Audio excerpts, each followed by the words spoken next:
ॐ श्री परमात्मने नमः। ॐ श्री गुरुभ्यो नमः। ॐ श्री ऋषिभ्यो नमः।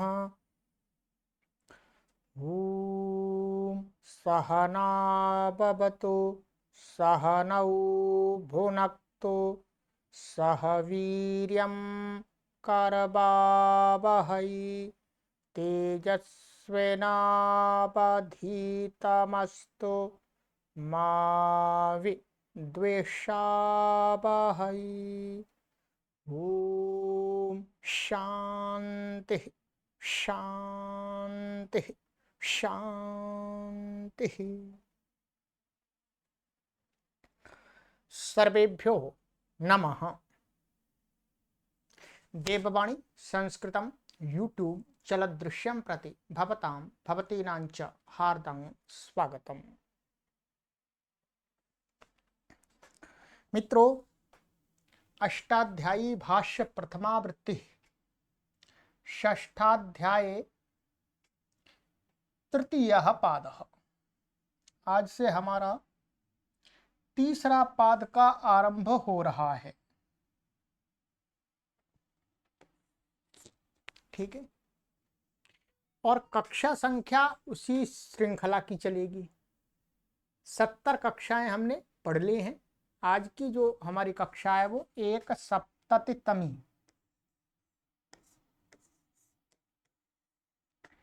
71वीं कक्षा है। ठीक है, प्लेलिस्ट में वही षष्ठाध्याय का जो कॉलम बना हुआ है उसी कॉलम में ये सभी पीछे की 2 पादों की और इन आगे शेष जो 2 पाद हैं उनकी कक्षाएं आपको क्रमशः मिलेंगी। अब हमने आपका 6ठे अध्याय का जो प्रथम पाद था उसमें भी कई महत्वपूर्ण प्रकरण थे, उनको कंप्लीट कर लिया। ठीक है, जिसके अंदर काफी संधि के सूत्र आ गए थे, सभी तो नहीं परंतु काफी संधियों के जो सूत्र थे वो आ गए थे। अभ्यास प्रकरण के सूत्र आ गए थे आपके। ठीक है, और भी बीच में कुछ और आए थे। ठीक है, लोप आदि के, आदेश आदि के, संप्रसारण का प्रकरण आ गया था। ठीक है, फिर उसके बाद में हमारा पूरा प्रकृति भाव भी आया था, और फिर 155वें सूत्र से लेकर के द्वितीय पाद के अंत तक हमारा क्या चला था, पूरा स्वर प्रकरण चला। ठीक है, तो यहाँ पर जितना स्वर प्रकरण, ये मतलब अधिक सूत्र स्वर प्रकरण के यहीं पर हैं। बाकी तो थोड़ा प्रथम अध्याय के द्वितीय पाद में थे और आगे चल के 8वें अध्याय के द्वितीय पाद और चतुर्थ पाद में आएंगे। ठीक है, थोड़े हैं, अधिक नहीं है, पर प्राय करके ही है। चलिएगा, तो अब हमारा ये तीसरे पाद का आरंभ हो रहा है।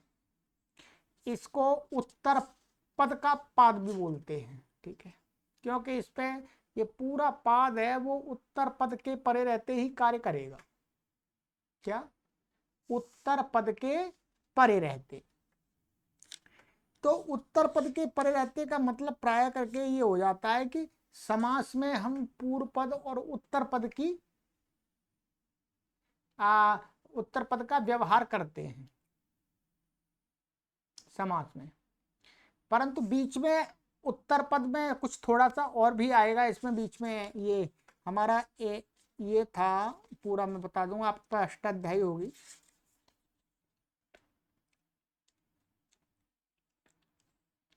यहाँ पर कुछ बीच में ऐसे सूत्र भी आएंगे जिनमें उत्तर पद की उतनी महत्ता नहीं होगी, वहाँ और भी जैसे ढ्रलोपी पूर्व से दीर्घोण आदि आएंगे। ठीक है, वहाँ पर उत्तर पद का संबंध नहीं लगता, तो वो वहीं पढ़ेंगे, परंतु प्राय करके इसको उत्तर पद का अधिकार इसमें चलता है। अभी देखेंगे इस सूत्र में। तो चलिएगा, अब हम आ गए हैं 6वें अध्याय के तृतीय पाद पर। फिर चतुर्थ पाद समाप्त हो जाएगा। फिर 7वें और 8वें अध्याय तो पूरे छोटे छोटे हैं। जितना बड़ा 6ठा अध्याय है उतने दोनों हैं, तो वो तो हम शीघ्रता से जल्दी जल्दी कर लेंगे। ठीक है, लगभग अब हम अष्टाध्यायी को संपूर्ण पढ़ने ही वाले हैं। ठीक है, पूरी अष्टाध्यायी आपको, संपूर्ण अष्टाध्यायी भाष्य प्रथमावृत्ति अब आपको ऑनलाइन निशुल्क उपलब्ध हो जाएगा संपूर्ण विश्व के अंदर, यूट्यूब पर और देववाणी संस्कृतम ऐप के अंदर। ऐप के अंदर विद पीडीएफ भी मिलेगा आपको। ठीक है, चलिएगा अब हमारा ये जो लक्ष्य है, ये व्हाट्सएप नंबर दिए गए हैं, इन पर संपर्क कर सकते हैं। हमने जब से अपना यह देववाणी संस्कृतम यूट्यूब चैनल चलाया है और अन्य जो ऑनलाइन प्लेटफॉर्म चलाए हैं, उनका जो लक्ष्य हमने पहले ही निर्धारित किया हुआ था, ये पंपलेट्स भी पहले ही छपे हुए हैं कि लक्ष्यम 1 करोड़ लोगों को निशुल्क ऑनलाइन शुद्ध संस्कृत संभाषण एवं लेखन सिखाना। देख रहे होंगे आप, देख लीजिएगा। ठीक है, हमारा ये उद्देश्य, इस उद्देश्य के लिए कार्य कर रहे हैं। यहाँ शास्त्रीय कक्षाएं होती हैं, सामान्य जन को ध्यान में रख करके, जो बिल्कुल भी संस्कृत भाषा को नहीं जानते हैं, बड़ी आयु के हैं या 15 वर्ष, 12 वर्ष, 14 वर्ष, 20 वर्ष, 25 वर्ष, 30, 35, 40, 50, 60, 70, 80, उन सभी के लिए हमने कोर्स तैयार कर दिए हैं। ठीक है, उन सभी के लिए हमने बहुत अच्छे कोर्स तैयार कर दिए हैं। तो हमारे इस उद्देश्य की पूर्ति में आपको भी सहयोग देना होगा। सहयोग ये देना है कि आपको इस देववाणी संस्कृतम यूट्यूब चैनल से अधिक लोगों को जोड़ना है, क्योंकि हम तो अपने आप कुटिया में बैठ करके कार्य करते रहते हैं, झोपड़ी में। ठीक है, परंतु अपने जहां जहां के आप लोग हैं, वहां आसपास के लोगों को, जो संस्कृत प्रेमी है अथवा सनातन धर्म प्रेमी है, जो संस्कृत को पढ़ना चाहते हैं, उनको पढ़ना नहीं मिलता है, तो आप जोड़िएगा। उनके लिए कोर्स तैयार हैं और पूर्णतः निःशुल्क है, कोई शुल्क नहीं है। ठीक है, तो ये कार्य आपको भी करना है।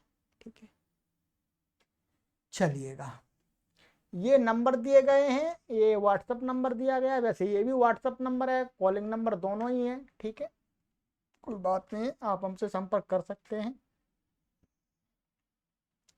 ये देववाणी संस्कृतम के ये सोशल प्लेटफॉर्म है।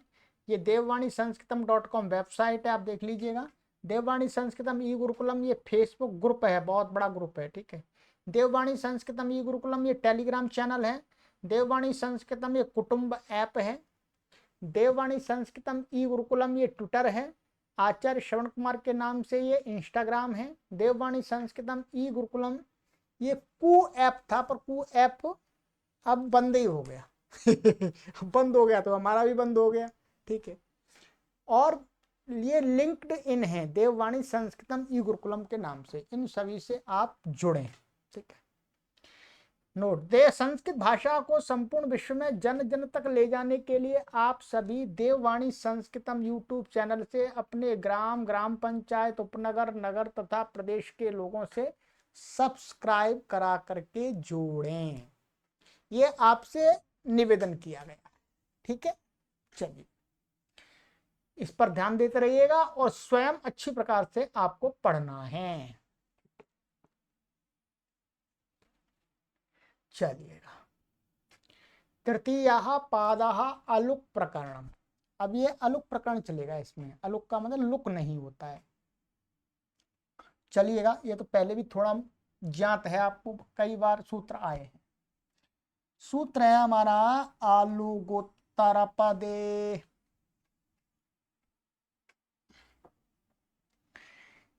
आलुक प्रथमा व्यक्ति एक वचनांतम, उत्तर पदे सप्तमी व्यक्ति एक वचनांतम।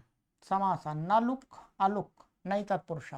ठीक है, अर्थ आलुग इति उत्तर पद इति चेति इति एतद् अधिकृत्य वेदितव्यं यदि त ऊर्ध्वम् अनुक्रमिष्यामः अलुग उत्तर पद इत्येवं तद वेदितव्यम्।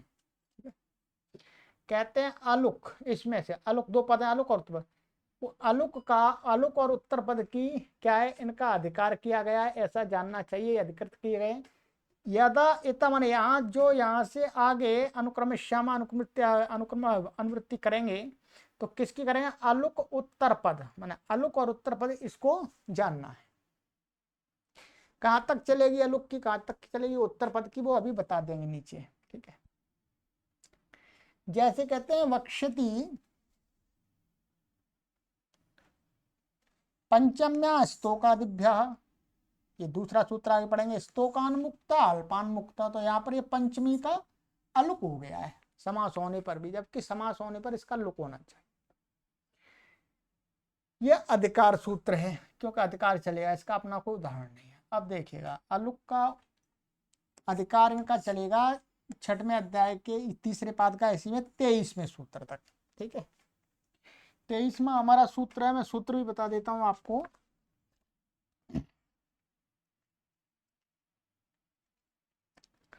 तेईसवां सूत्र है विभाषा स्वस्त्रिपत्यो हो। ठीक है, मुख्य रूप से वहीं तक चलेगा बस। और फिर उत्तर पद का जो अधिकार चलेगा वो चलेगा हमारा 138 माने पाद के अंत तक। इस पाद का अंतिम सूत्र 138 माने संप्रसारण से वहां तक चलेगा, इसलिए उत्तर पद के पद रहते ही पूरे पाद में काम हो कार्य होगा, ये मैंने आपको पहले ही निवेदन कर दिया था। चलिएगा, पंचम्याः स्तोकादिभ्यः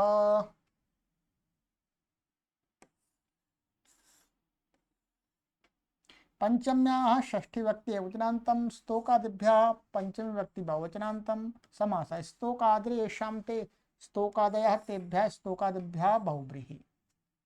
अनुवृत्तीय अलुग उत्तर पदे अर्थः स्तोकादिभ्यः परस्याः पंचम्याः अलुग भवति उत्तर पदे परतः। स्तोकादि जो शब्द हैं उनसे परे पंचमी व्यक्ति उनका उसका अलुक हो जाता है यदि कोई बाद में उत्तर पद हो। तो उत्तर पद और पूर्व पद का व्यवहार कहां पर होता है, समास में, ये बताया था आपको प्राय करके। ठीक है, तो कहते हैं स्तोकान मुक्ता अल्पान मुक्ता अंतिकादागता अभ्यासादागता दूरादागता वे प्रकृष्टादागता कृच्छ्रान मुक्ता। ठीक है, इसमें सब में क्या है, ये समास है। यहाँ क्या है, ये तो स्तोकाद था तो तक उन्ना हो जाता है, उन्नास के हुआ वो तो ठीक है। तो स्तोकान मुक्ता, तो यहाँ पर स्तोक मुक्ता ऐसा होना चाहिए था, क्योंकि समास होने पर क्या होता है, सुपो धातु प्रातिपदिक से लुक हो जाता है जो बीच काले प्रत्यय का, तो लुक होना चाहिए तो अलुक कर दिया। ठीक है, तो बस अलुक है इसमें और कुछ भी नहीं है। और नीचे यहाँ पर लिखा हुआ है उदाहरणों में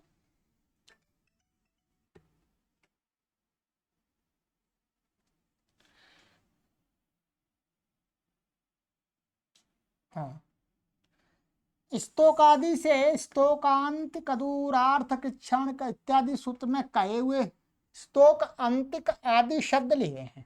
ठीक है, ये वाला जो सूत्र है ये वाला है दूसरे अध्याय के प्रथम पाद का 38वां, इससे समास होता है। इसमें जो स्तोक आदि शब्द लिए वो सारे लिए हैं ये। ठीक है, इसमें सूत्र में तो आदि शब्द ही गृहीत हैं, वही स्तोक आदि हैं। जैसे स्तोक हो गया, अंतिक हो गया, अंतिक का पर्यायवाची होगा दूर, दूर का पर्यायवाची होगा कृच्छ शब्द हो गया। ठीक है, उसी सूत्र से समास होता है। और स्तोकांति का दूरार्थ कृच्छ्राण कतेन से ही सूत्र से ही समास हुआ है।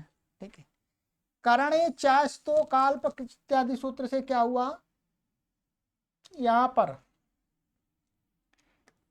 इसमें पंचमी है, ये पंचमी वाला बता रहे हैं कि स्तोक आदि में यहाँ पर स्तोक अल्प, इनमें जो पंचमी हुई है वो इस सूत्र से हुई थी, करणे च स्तोकाल्प इत्यादि से। तथा दूरांत का अर्थ ये इससे पंचम के दूर वाले शब्द हैं और अंतिक वाले हैं। जैसे ये हो गया अंतिकात, अभ्यास, दूर, विप्रकृष्ट, इनमें तो पंचमी हुई थी इससे, दूरांत कार्य से पंचमी व्यक्ति होती है, शेष में इससे हुई है। जिसका समास कर लेने पर क्या होता है, सुपो धातु प्रातिपदिक से लुक प्राप्त था तो अलुक कर दिया, अर्थात विभक्ति का लुक प्राप्त था। विभक्ति तो अब कह रहा विभक्ति रह जाएगी इनकी, तो बस इस प्रकार संपूर्ण अलुक प्रकरण को सुपो धातु प्रातिपदिकम का अपवाद ही मानना चाहिए।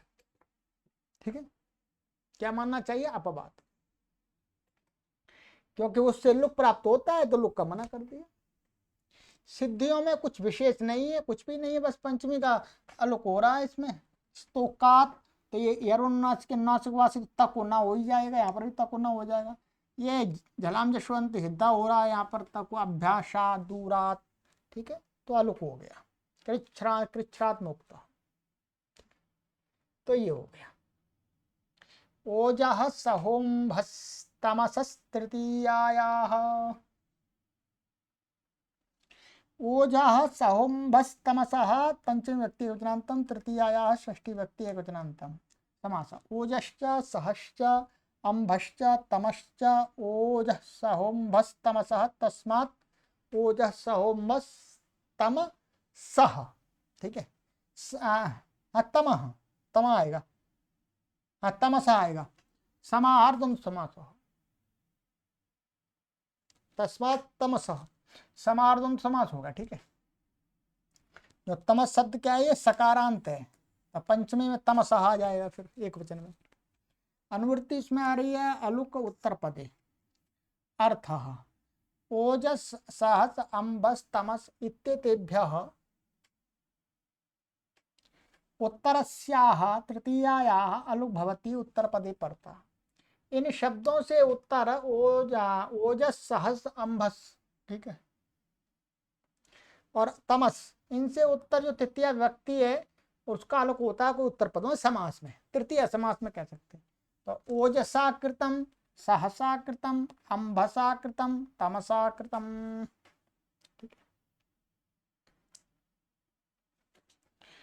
तो यहां पर भी क्या है? तृतीय तत्पुरुष समास हुआ है,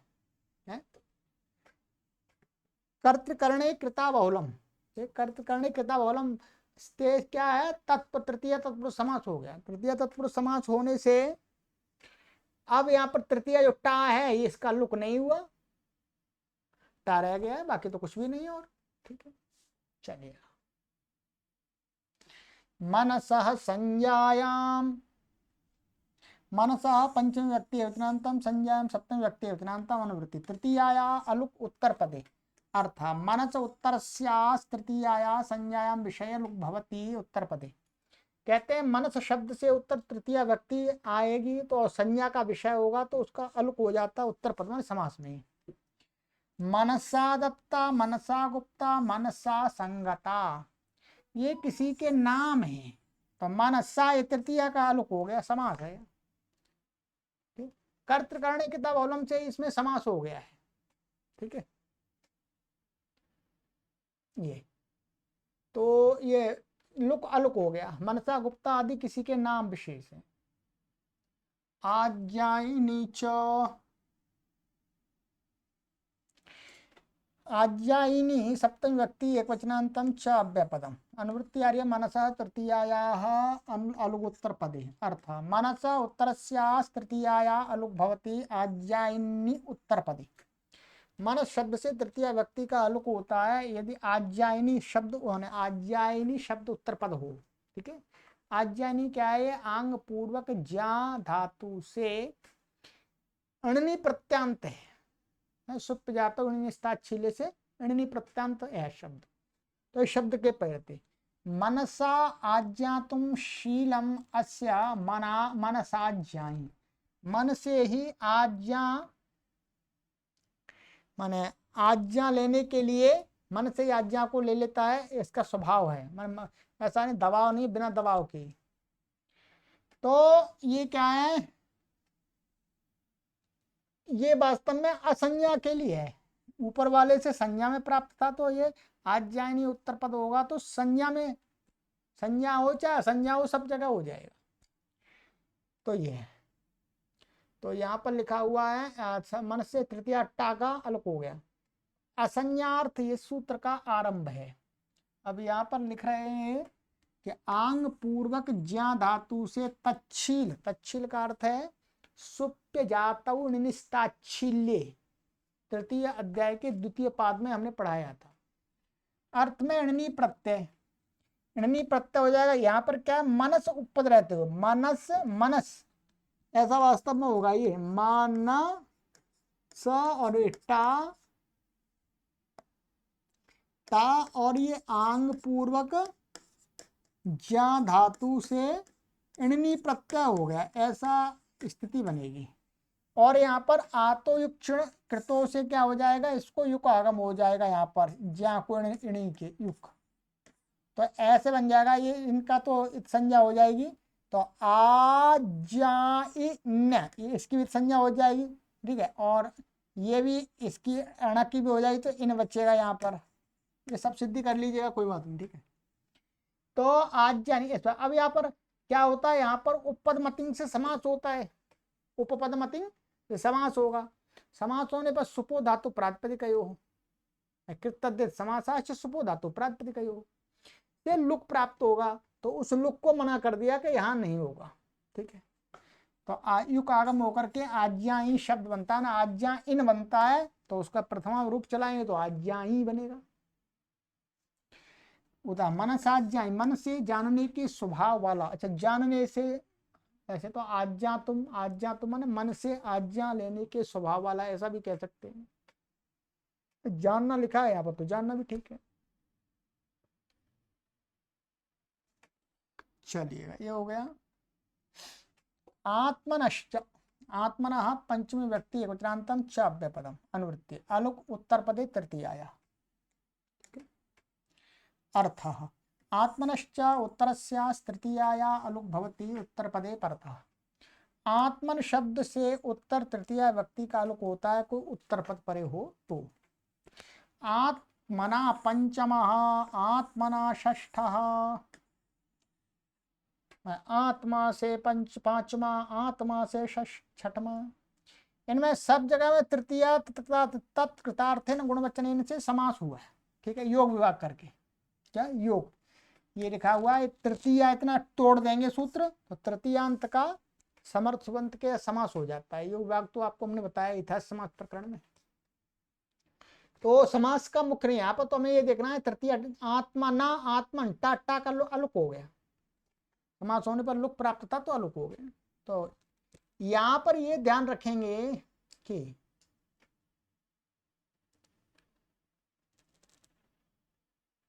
ये जो यहां पर होता है, ये षष्ठ, ये बाद वाला उत्तर पद कैसा होना चाहिए, पूर्ण प्रत्ययांत। हर किसी शब्द के साथ में नहीं होगा, पूर्ण प्रत्ययांत शब्द उत्तर पद में हो। पूर्ण प्रत्यय जो संख्यावाची शब्द हैं वो उत्तर पद में होंगे तब होंगे। जैसे यहाँ पंचमा पूर्ण प्रत्यांत, षष्ठा ये पूर्ण प्रत्यांत, तो इसका आत्मना का तृतीया का लुक हो गया, ये ध्यान रखेंगे। ये काशिका में बताया है, ठीक है, यहाँ नहीं बताया, काशिका में बता दिया है।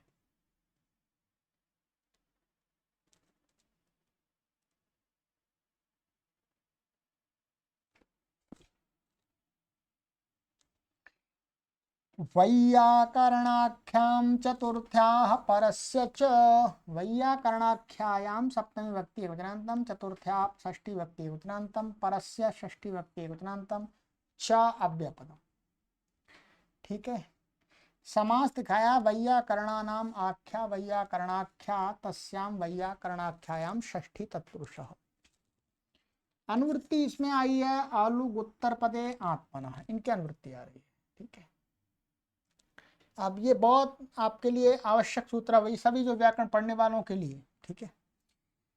अर्थ यया संज्ञया वैयाकरणा एव व्यवहरन्ति तस्यां पर शब्दात आत्मनश्च उत्तरस्याः चतुर्थ्या लुक भवति। कहते हैं जिस संज्ञा के द्वारा वैयाकरण लोग ही व्यवहार करते हैं, उसमें उस संज्ञावाची शब्द में पर शब्द से उत्तर अथवा आत्मन शब्द से उत्तर जो चतुर्थी विभक्ति होगी उत्तर पद के परे रहते, तो क्या है, उसका अलुक हो जाता है, ठीक है। उत्तरस्या चतुर्थ्या उत्तर पदे परतः, उत्तर पदे होना चाहिए, उत्तर पदे परे रहते हैं पर चतुर्थी का अलुक हो जाता है। जैसे परस्मै पदम, अब क्या पर से उत्तर ये चतुर्थी का है, माने पर क्या वास्तव में सर्वनाम है, तो सर्वनाम स्मयी से स्मयी आदेश हो जाता है। तो इसका ये पद उत्तर पद है तो इसके पहले क्या है, परस्मयी पर। परंतु ये लोक व्यवहार में प्रयोग होने वाला शब्द नहीं है, ये केवल वैयाकरण लोग ही व्याकरण को पढ़ते पढ़ाते समय प्रयोग करते हैं। परस्मयी पद, आत्मने पद है, परस्मयी भाषा, आत्मने पदम, पर आत्मने भाषा। तो यहां पर भी चतुर्थी का आलोक हो रहा है। बहुत सारे लोग कहते हैं भाई ये परस्मयी पद कैसे बना है, परस्मयी पद ऐसे बना है, परस्मयी में बीच में जो चतुर्थी थी उसका पर और पद शब्द का समास हुआ है। आत्मन और पद शब्द का समास हुआ है आत्मन चतुर्थंत के साथ में। फिर तो बनना वास्तव में क्या चाहिए था, आत्मने पद, आत्म पदम, ऐसा बनना चाहिए था, आत्म पदम। परंतु यहाँ पर वैयाकरणों की संज्ञा, इसलिए यहाँ पर इस सूत्र से महर्षि पाणिनि को विधान करना पड़ा। ध्यान रखेंगे, ये संज्ञाएं केवल महर्षि पाणिनि ने प्रयोग नहीं की, ये महर्षि पाणिनि से पूर्व की संज्ञाएं चली आ रही थी।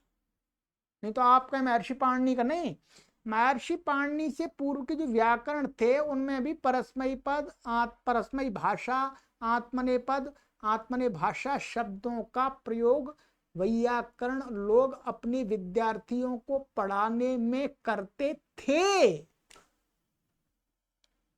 इसलिए प्राचीन काल से चली आ रही संज्ञाओं को कोई अशुद्ध ना ठहरा दे, वैसा का वैसा ही महर्षि पाणिनि ने भी उन संज्ञाओं को स्वीकार कर लिया, अपने व्याकरण में स्वीकृति देती। ये वास्तव में चलिएगा, तो बस इतना ही है, ठीक है। इसमें सब जगह चतुर्थी समास हुआ है। तो चतुर्थी समास कैसे हुआ है, चतुर्थी तदर्थात में चतुर्थी का योग विभाग कर दिया, उस सूत्र को तोड़ दिया। चतुर्थी चतुर्थ्यंत शब्द का पद किसी समर्थ सुबंत के साथ समास को प्राप्त हो जाता है, योग विभाग करके समास हुआ है। चलिए ये हो गया जी। हलदंतात सप्तम्याः संज्ञायाम,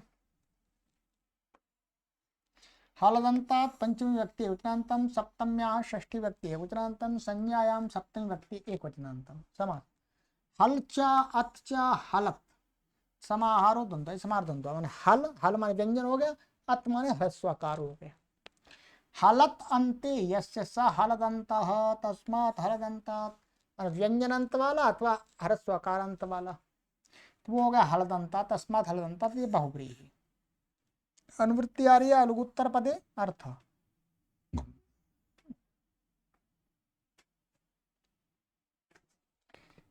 हलदंतादंत, हलदंतात अदंताच्च उत्तरस्याः सप्तम्याः संज्ञायाम अलुक भवति उत्तर पदे परतः। कहते हैं हलंत शब्द से उत्तर अथवा ह्रस्वकारांत शब्द से उत्तर सप्तमी व्यक्ति का अलुक हो जाएगा संज्ञा में, माने जो उत्तर पद के पहले थे, उत्तर और पूर्व पद को जब मिलाकर के संज्ञा की प्रतीति हो रही हो तो, ठीक है। जैसे युधिष्ठिरः त्वचिसारः, ये त्वचिसारा किसी रोग का नाम है। युधिष्ठिरा तो आप जानते ही हैं, पांडु के पुत्र थे। और अदंतात्मन ह्रस्वकारण से अरण्य तिलका, तो ये शब्द कैसे हलंत है, युद्ध और त्वच, उसमें सप्तमी ई का अलुक हो गया। ये अदंता अरण्य से अरण्ये तिलकाः, अरण्ये माशकाः, वने किंशुकाः, वने हरिद्रकाः, वने वल्वजकाः, ये संज्ञा है कि नहीं, फलों की या अनाजों की संज्ञा, नाम है बस। तो इनमें सप्तमी का अलुक हो रहा है। यहाँ पर भी क्या है, इन सभी में क्या हो, संज्ञायाम ये सूत्र है, संज्ञायाम 2-1-43, इससे सप्तमी तत्पुरुष समास होता है। ध्यान रखें क्या होता है, सप्तमी तत्पुरुष। और युधिष्ठिरः, तो ये वास्तव में क्या था, युद्ध, ऐसा युद्ध, और गी है, गी सप्तमी का गी, इसका ई बचता है, और ये स्थिर शब्द है, ये स्थिर शब्द है। तो इस स्थिर उत्तर पद के रहते हुए यहाँ युद्ध ये हलंत है, इससे उत्तर सप्तमी का इसका क्या हुआ, अलुक हो गया, तो समास हुआ। इसमें सप्तमी शौंडई ही सिर्फ योग विभाग करके योग में संज्ञायाम से समास हुआ, संज्ञाएं युधिष्ठ संज्ञाएं, तो संज्ञायाम से समास हुआ, समास होने पर लुक प्राप्त था इसका, तो अलुक कर दिया। ठीक है, तो यो फिर यहाँ पर ये क्या है, सा, इस स को श करता है, ये सूत्र है गावि युधिभ्याम स्थिरा, गो शब्द और युद्ध शब्द से उत्तर, युधि शब्द से उत्तर, माने सप्तमी का लिया है, गवि गो शब्द का सप्तम्यंत से उत्तर और युद्ध शब्द का सप्तम्यंत से उत्तर, एक वचन से उत्तर। स्थिर शब्द के सकार को शकार हो जाता है, शत्व, शत्व हो गया, फिर था को क्या हो गया, अष्टुना अष्टु से अष्टुत्व हो गया, तो क्या हो गया, ये स्थिरा हो गया, तो युधिष्ठिरा बन गया, बस बन गया ऐसे। बाकी इनमें भी सब में संज्ञान से समास हुआ है। चलिएगा, ये हो गया हमारा, सरल है, कठिन नहीं है जी बिल्कुल भी।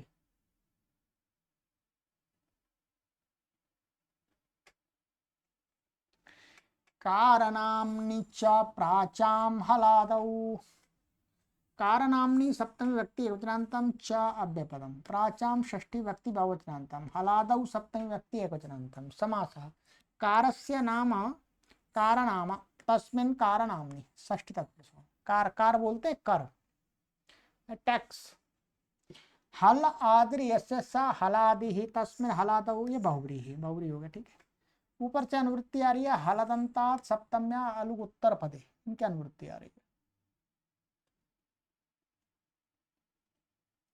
अर्थ प्राचाम देशे यत् कारनाम तत्र हलादा उत्तर पदे हलदंतात उत्तरस्याः सप्तम्या अलुग भवति। ठीक है, क्या है, प्राचाम देश, प्राचाम माने पूर्व देश, पूर्व देश, पूर्व देश में जो कारनाम, कारनाम का अर्थ टैक्सवाची जो शब्द हैं, भिन्न भिन्न प्रांत स्थानों में भिन्न भिन्न रूप के कर लगाए जाते थे, उनको कहने वाले शब्द, और के तत्र हलादौ, उन शब्दों में हलादी शब्द, आजादी भी होंगे, हलादी शब्द, उनके उत्तर पद रहते हुए हलंत शब्द से उत्तर अथवा अदंत से उत्तर जो सप्तमी व्यक्ति होगी उसका अलुक हो जाएगा।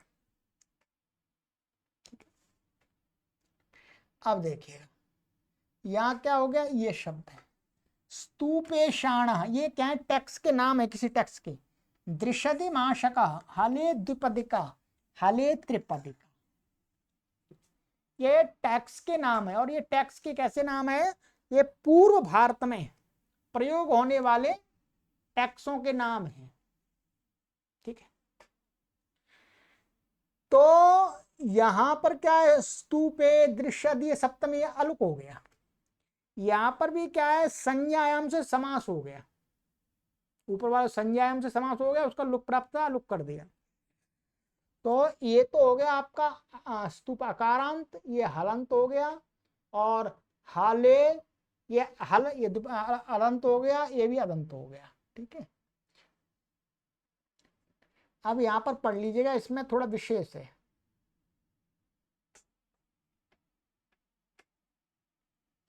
प्राच्य देशों में करों के नाम वाले शब्द, उनमें भी हलादी शब्द के परे रहते हलंत तथा अदंत शब्दों से उत्तर सप्तमी व्यक्ति का अलुक होता है। पूर्व सूत्र से ही अलुक सिद्ध था। वस्तुतः ये भी संज्ञाएं हैं, ये भी क्या है, संज्ञाएं ही तो है। अब संज्ञाएं हैं तो संज्ञाएं, तो संज्ञाओं में तो इसी से प्राप्त था, इससे हलदंता सप्तम्या संज्ञायाम, इससे ही प्राप्त था। फिर क्यों बनाया सूत्र, तो कहते हैं पूर्व सूत्र से ही अलुक सिद्ध था। पुनः इस सूत्र का आरंभ किस लिए है, नियमार्थ, नियमार्थ है। सिद्धे सती आरंभ नियमार्थ, कोई कार्य सिद्ध है पहले से फिर भी दोबारा उसको कर रहे हैं, तो इसका मतलब कुछ नियम बन रहा है। ये तो आपको पहले पढ़ाया था।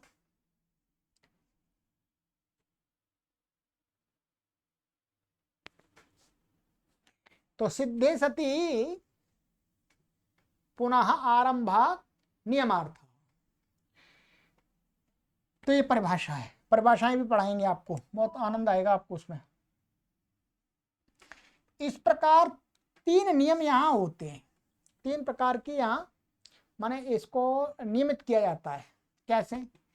प्रथम नियम बनता है कि कार नाम में ही, कार नाम का अर्थ हो गया करों के नाम में ही ये लगेगा। और द्वितीय है प्राच्य देश में व्यवहृत नामों में ही। और वो करों के जो नाम है वो क्या प्राच्य देश में ही व्यवहृत होने चाहिए, संपूर्ण भारत देश में नहीं, उत्तर पश्चिम दक्षिण में नहीं, केवल प्राच्य देश में ही उन टैक्सों का नाम वहां पर व्यवहृत होता हो। और तीसरा नियम बना यहां पर कि हलादी शब्द से परे ही अलुक होगा, हलादी शब्द के परे रहते ही अलुक होगा, यदि आजादी होगा तो नहीं होगा। ठीक है, आजादी होगा क्योंकि ये वाला जो शब्द था, ये वाला सूत्र था, ये तो सामान्य था, ये तो सामान्य था, ये तो आजादी कोई शब्द होगा तो भी अलुक हो जाता संज्ञा में। अब ये सूत्र क्या करेगा कि एक तो कार नाम माने कर माने कार नामवाची शब्द से उत्तर सप्तमी का अलुक होता है, तो माने कार नामवाची शब्दों से उत्तर सप्तमी का अलुक होता है, तो वो हलादी के परे रहते ही होगा, हलादी उत्तर पद के परे रहते ही होगा, और वो कार नाम पूर्व माने प्राच्य भारत में ही व्यवहृत होना चाहिए, अन्य भारत के क्षेत्र में नहीं होना चाहिए। 3 नियम बन गए, तभी अब ये सूत्र लगेगा।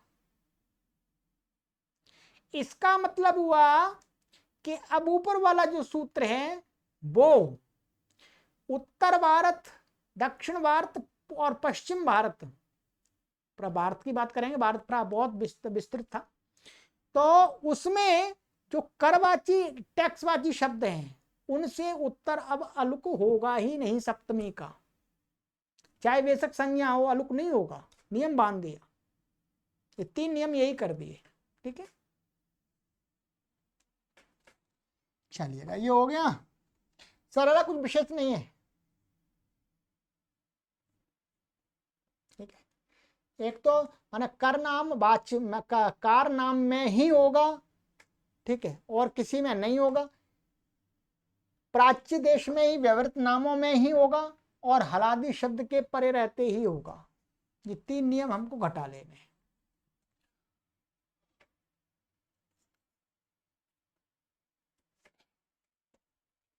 जैसे मैं आपको यहाँ पर और उदाहरण, इसमें काशिका है, काशिका में इसका प्रत्युदाहरण दिया होगा, उसको दे करके और बता दूंगा तो आपको थोड़ी सरलता हो जाएगी। ठीक है, कि ये नियम कैसे कार्य कर रहा है।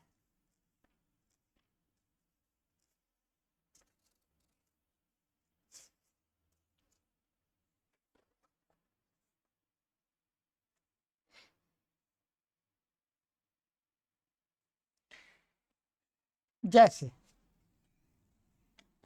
ये यहां पर दिया अभ्यर्हिते पशु, अभ्यर् अभ्यर्हित पशु, ये उदाहरण दिया यहां पर। अभ्यर्हित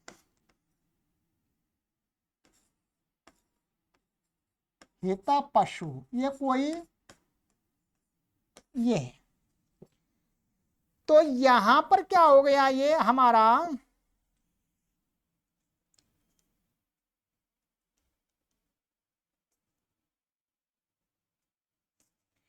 ये क्या है, करवाची नहीं है, ये करवाची शब्द नहीं है। ये यहां पर भी क्या है, अच्छा यहां ये होगा अभ्यर्हिते, ये अभ्यर्हिते ऐसा होगा। अभ्य ये सप्तमी का यहाँ अलुक दिखाया, तो अभ्यर्हिते पशु, ये क्या है, यहाँ सप्तमी का अलुक तो हो रहा है, परंतु ये क्या है, कर नामवाची शब्द नहीं है, किसी टैक्स को नहीं कह रहा ये। इसी प्रकार से ये लिखा हुआ कारात अन्यस्य एतद देयस्य नाम, माने ये जो अभ्यर्हिते पशु, माने जैसे कर होता है वो भी देय होता है, दिया जाता है, परंतु ये जो किसी का नाम है, संज्ञा है, परंतु ये कर के रूप में देय नहीं है, ये और किसी प्रकार से देय है। अभ्यर्हिते पशु, ये देने वाली वस्तु का नाम है, किसी को किसी समय दी जाती है, परंतु कर के रूप में नहीं दी जाती। तो इसलिए यहां पर अलुक हो रहा है, तो ये करवाची नहीं हो सकता। ठीक है। दूसरा आगे का उदाहरण दिया है प्राचाम इति, प्राचाम प्राच्य देश में होना चाहिए। तो यूथ पशु, यूथे पशु, यूथ पशु, तो ये भी क्या एक संज्ञा है। तो यहां पर भी क्या है, ये यूथ पशु, ये किसी उसकी संज्ञा नहीं है, प्राच्य देश का नहीं है। ठीक है। और बाकी तो और दिखा दिया है, बाकी काशिका में आपको समझ में आएगा, क्योंकि यहाँ पर ये विस्तार दिया है काफी। ठीक है। तो इतना ही समझ लीजिएगा आप, ये नियम से क्या हो गया, यहाँ पर ऐसे इसका रुक जाता है, दूसरों में केवल यही होगा प्राच्य देश के लिए का टैक्सवाची शब्दों में ही और हलादी शब्दों के परे रहते हैं बस।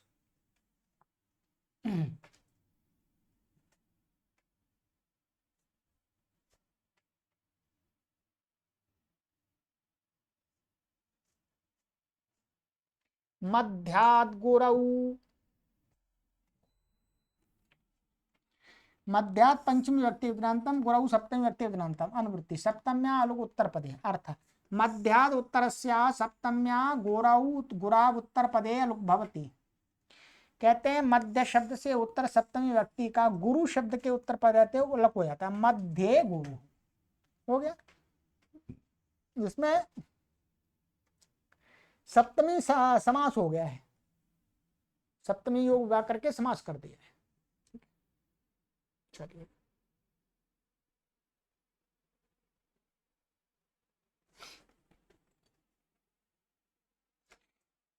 तो आज की कक्षा में इतना ही करते हैं। अब आगे, अब गड्डी फिर चढ़ गई आगे, अब आराम चलती रहेगी। 10 सूत्र हो गए पहली कक्षा में, बड़ी बात। क्योंकि कुछ आरंभ में तो हमने आपका समय 5-6 मिनट तो वैसे ही ले ली थी, तो आराम से चलता रहेगा। ठीक है। एक बार पहले इस पाठ को पढ़ने से पहले एक बार अपनी पुस्तक में पाठ अवश्य देख लीजिएगा, तो बहुत अच्छा समझ में आएगा, आप कोई कठिनाई नहीं होगी। इसको पढ़ने का ये तरीका है, ये प्रक्रिया है। गुरुकुल में भी बैठ करके जब पढ़ते हैं, स्कूल गुरुकुल में पाठशालाओं में रह करके, तब भी गुरुजी पहले बोलते हैं कि भाई पहले पाठ देख के आना है, फिर मैं पढ़ाऊंगा, तब समझ में आएगा। देख के नहीं आए और आप सीधे पढ़ने लग गए तो आपको आधा ऊपर से निकल जाएगा। तो वैसे ही यहाँ पर भी उस प्रक्रिया को अपनाना पड़ेगा। आप ये कई बार हम पूर्व में भी आपसे निवेदन कर चुके हैं। ठीक है। तो आप पुस्तकों को पहले देख के आइएगा, फिर पढ़िएगा, फिर आपको वीडियो का पूरा, कक्षा का पूरा लाभ मिलेगा, आपको आत्म संतुष्टि होगी। ठीक है। सर्वेभ्यो नमः।